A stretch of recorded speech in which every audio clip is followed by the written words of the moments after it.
सगळं ग्लॅमरस दिसतंय, खूप छान दिसतंय.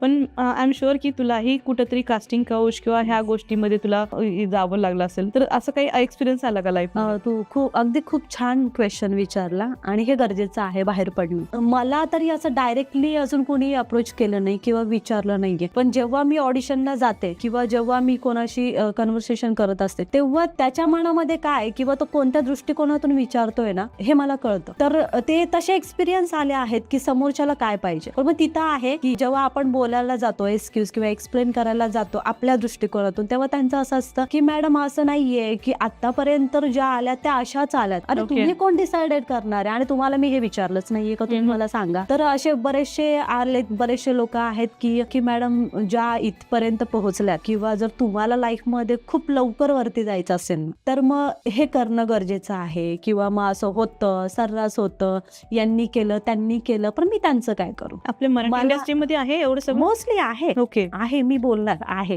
हिंदीमध्ये तर सर्रास होतं. त्यांचे फॅमिली बॅकग्राऊंड तसं असतं फ्री माइंडेड असतात. ओके की त्यांच्या पर्सनल लाईफची कुणाच्या पर्सनल लाईफशी घेणं देणं नाहीये आपल्याला.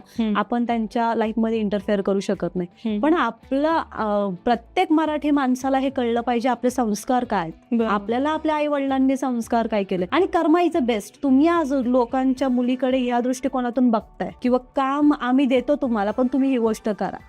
कर्मा इज अ बेस्ट. उद्या तुमच्या बायकोवरती परिस्थिती येईल, बहिणीवर येईल, आईवर येईल, मुलीवर येईल आणि ती येते. ते आपल्याला करावं लागत नाही, ती येते.